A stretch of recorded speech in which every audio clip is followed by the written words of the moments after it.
Alright, you can see I got this controller pulled apart here. Just 5 screws across the back. Already pulled the little joysticks off, and that's why I'm working on this here. When this is plugged in or on, I guess not plugged in because it's wireless, but it's almost like I'm holding the joystick constantly. So it's got some stick drift.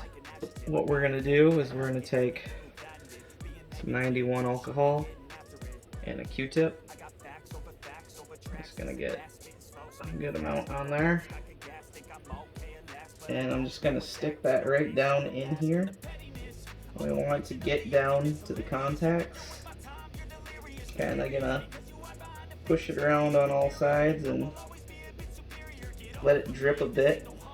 The alcohol will evaporate, but whatever's sticking down there, we want that to clear up. I can even feel it's getting easier to move around. This one, it's like clicky and sticky. This one now, with that little bit of alcohol, it's sliding around nice and good. Nice and easy. Alright, take a little more on this other side here. And we're going to do the same to this side. Oh yeah, there's a little goober of something. I'm just working it down, left, right. Up, down, left, right, start, you know. Just get what you can. You want it to drip down there, work it in. So I'm going to do this and get it all back together. If it doesn't work, you won't be seeing this video. So if it did, then you know this is a way to fix that. Thanks for watching. Alright, so it turns out I was wrong about these joysticks. Made them work really nicely. But I think what's actually going on here is you see this board, or these contacts right there and right there. So I put it all back, well, I didn't put it all back together, but I put it back together enough to try out. And what I noticed is that if I was pushing down on these contacts, it didn't have any stick drift, it wasn't selecting anything, nothing was going crazy on the screen. So as soon as I kind of let go of those two, then everything went all wild again. So what I'm going to do is I'm going to take some alcohol again, I'm going to clean up the contacts here and here, and then I'm actually going to remove this and put a little bit of tape or something that's, I think this foam back here, if you can see that, we'll move it a little closer. So right behind this, there's a little piece of foam, and I'm sure over the years it's just compressed and it's not making good contact with these.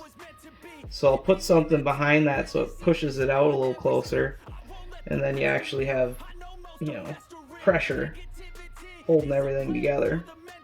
So I'm gonna do that, and then again, if this works, then you know we're good.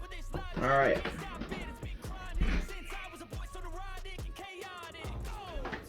Okay, so what I did here, you got this little piece of foam.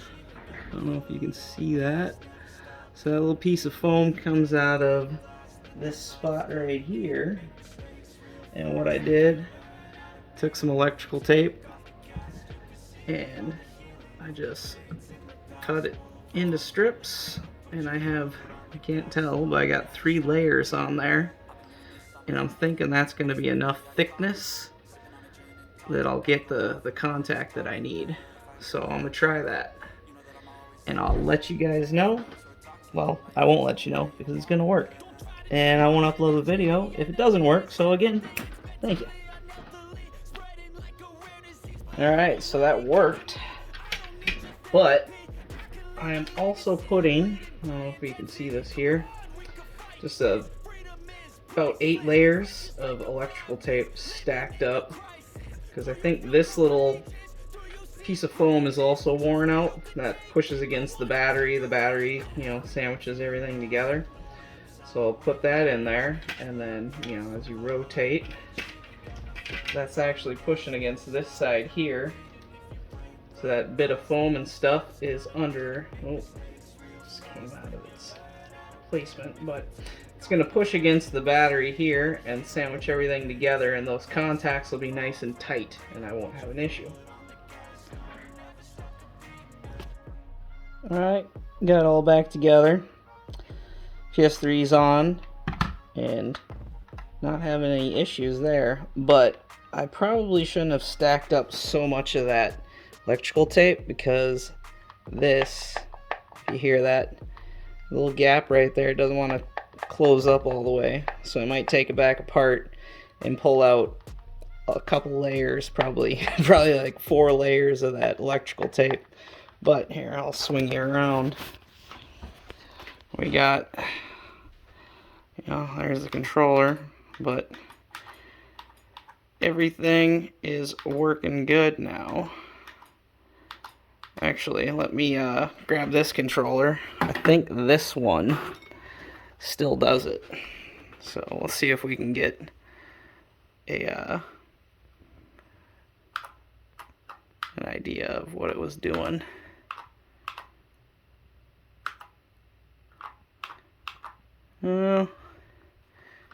Oh, there we go. See, that's what the other one was doing. If you just kind of wiggle your controller, it just has a mind of its own. But we don't have that issue with this one now that we fixed those contacts. You see that little gap. So I made it a little too tight, but it's working now.